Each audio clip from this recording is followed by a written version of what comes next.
বিসমিল্লাহির রহমানির রহিম। আসসালামু আলাইকুম ওয়া রাহমাতুল্লাহি ওয়া বারাকাতুহু। সম্মানিত উপস্থিতি, আল্লাহর দয়া বা রহমত পাওয়ার জন্য বান্দার করণীয় মূলত আল্লাহর প্রতি ঈমান, আমল ও আখলাক এর উপর নির্ভর করে। কুরআন ও হাদিসে এ বিষয়ে অনেক দিক নির্দেশনা দেওয়া হয়েছে। সংক্ষেপে প্রধান করণীয়গুলো আলোচনা করব। ১. খাফি ঈমান ও তাওহীদ ইসলামের মূল ভিত্তি। ২. শিরক, আল্লাহর সাথে কাউকে শরিক করা থেকে বেঁচে থাকা। ৩. তওবা ও ইস্তিগফার ইসলামের গুরুত্বপূর্ণ ইবাদত। ৪. চোখ, কান, জিহ্বা, হাত, পাপ কাজ থেকে বাঁচানো। ৫. বারবার গুনাহ হলেও হতাশ না হয়ে তওবা করা। ৬. কোরআন তেলাওয়াত, জিকির ও দোয়া বাড়ানো। ৭. মানুষের সাথে ভালো ব্যবহার ও পিতামাতার সেবা করা। ৮. আত্মীয়-স্বজনের হক আদায় করা ও প্রয়োজনীয় সহায়তা করা। ৯. গরিব, এতিম, মিসকিনকে সাহায্য করা। রাসূল সাল্লাল্লাহু আলাইহি ওয়াসাল্লাম বলেছেন, দয়ালু ব্যক্তির প্রতি দয়াময় আল্লাহ দয়া করেন। তিরমিজি। ১০.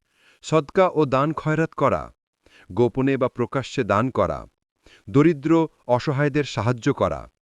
মহান আল্লাহ বলেন, তোমরা যা কিছু ব্যয় করো আমি তার বদলা দেব। সূরা সাবা, আয়াত ৩৯। মানব সেবামূলক কাজ করার মাধ্যমে আল্লাহর সন্তুষ্টি আদায় করা। ১২. সুন্নাহ অনুসরণ করা, শেষ নবী হজরত মুহাম্মদ সাল্লাল্লাহু আলাইহি ওয়াসাল্লামের শিক্ষা ও আদর্শ মেনে চলা। আমার আল্লাহ বলেন, তোমরা আল্লাহ ও রাসূলের আনুগত্য করো, যাতে তোমরা রহমত লাভ করো। সূরা আলে ইমরান, আয়াত ১৩২।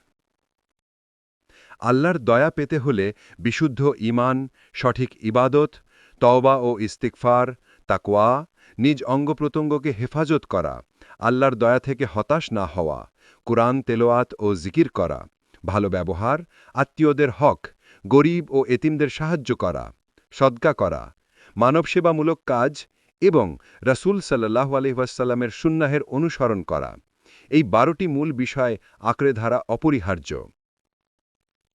১. খাঁটি ঈমান ও তাওহীদ ইসলামের মূল ভিত্তি। আল্লাহকে এক ও অদ্বিতীয় হিসেবে বিশ্বাস করা। খাঁটি ঈমান ও তাওহীদ ইসলামের মূল ভিত্তি। আল্লাহ তাআলা সমগ্র বিশ্বজগৎ সৃষ্টি করেছেন একক শক্তি ও ক্ষমতায়। তিনি এক ও অদ্বিতীয়, তার কোনো শরিক নেই, কোনো অংশীদার নেই। তাওহীদ মানে হল আল্লাহকে এক ও অদ্বিতীয় মনে করে তার উপাসনা করা, তার গুণাবলী ও কর্তৃত্বে কাউকে সমকক্ষ না ধরা।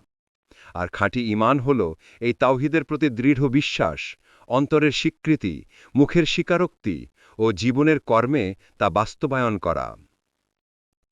মানব জীবনের প্রকৃত সফলতা নির্ভর করে এই খাঁটি ঈমান ও তাওহীদের ওপর। আল্লাহ তাআলা পবিত্র কুরআনে বলেন, তোমার উপাস্য একমাত্র আল্লাহ, তিনি ছাড়া কোনো ইলাহ নেই। সূরা বাকারা, আয়াত ১৬৩। এই আয়াত স্পষ্ট করে জানিয়ে দেয় যে আল্লাহ ছাড়া অন্য কারো কাছে সাহায্য প্রার্থনা করা, ইবাদত করা বা ভরসা করা শিরক, এবং এটি ঈমানের পরিপন্থী। তাই একজন মুসলিমের ঈমান তখনই খাঁটি হবে যখন সে অন্তর, কথা ও কাজে আল্লাহর একত্বে দৃঢ় থাকবে। তাওহীদ মূলত ৩টি অংশে বিভক্ত: তাওহীদুর রুবুবিয়া, তাওহীদুল উলুহিয়া এবং তাওহীদুল আসমা ওয়াস সিফাত। তাওহীদুল রুবুবিয়া, আল্লাহ একমাত্র স্রষ্টা, পালনকর্তা ও মহাবিশ্বের নিয়ন্ত্রক। তিনি জীবন দেন, মৃত্যু দেন, রিজিক দেন এবং সমস্ত কাজের একক পরিচালক। তাওহীদুল উলুহিয়া, আল্লাহর একত্বের কারণে কেবল তিনিই ইবাদতের যোগ্য। সালাত, দোয়া, কুরবানি, মান্নত সবকিছু শুধুমাত্র আল্লাহর জন্যই হবে। তাওহীদুল আসমা ওয়াস সিফাত, আল্লাহর সুন্দর নাম ও গুণাবলীতে বিশ্বাস করা এবং এগুলোকে বিকৃতি বা তুলনা ছাড়া গ্রহণ করা। এক খাঁটি ঈমান শুধুমাত্র মুখের উচ্চারণ নয়, এটি অন্তরের গভীর বিশ্বাস ও জীবনের প্রতিটি কাজে প্রতিফলিত হয়। নবী মুহাম্মদ সাল্লাল্লাহু আলাইহি ওয়াসাল্লাম বলেছেন, হৃদয়ে ঈমানের একটি দানা থাকলেও সে জাহান্নামে চিরকাল থাকবে না। সহিহ মুসলিম। তবে ঈমানকে শক্ত রাখার জন্য প্রয়োজন আমল, যেমন সালাত, যাকাত, রোজা, সৎ কাজের নির্দেশ এবং অসৎ কাজ থেকে বিরত থাকা। আজকের যুগে খাঁটি তাওহীদ রক্ষা করা একটি বড় চ্যালেঞ্জ। নানা কুসংস্কার, অন্ধ অনুসরণ, কবর পূজা, তাবিজ কবজ, জ্যোতিষবিদ্যা ইত্যাদি মানুষকে শিরকের দিকে টেনে নেয়। তাই মুসলমানদের উচিত কুরআন ও সহিহ হাদিসের আলোকে জীবন পরিচালনা করা, আল্লাহর সাথে সম্পর্ক দৃঢ় করা এবং সমস্ত প্রকার শিরক ও বিদাত থেকে দূরে থাকা। আসলে খাঁটি ঈমান ও তাওহীদই মুসলিম জীবনের আসল সম্পদ। এটি ছাড়া সব আমল মূল্যহীন। আল্লাহ তাআলা বলেন, যে ব্যক্তি আল্লাহর সাথে শরিক করে নিশ্চয়ই আল্লাহ তার জন্য জান্নাত হারাম করেছেন। সূরা মায়েদা আয়াত ৭২। তাই প্রত্যেক মুমিনের কর্তব্য হল আল্লাহকে এক ও অদ্বিতীয় জেনে তার ইবাদতে নিবেদিত হওয়া এবং খাঁটি ঈমানের সাথে দুনিয়া থেকে বিদায় নেয়ার চেষ্টা করা। ২. শিরক হল আল্লাহর সাথে কাউকে শরিক করা। তার থেকে বেঁচে থাকাই একজন মুসলমানের সর্বোচ্চ আমল।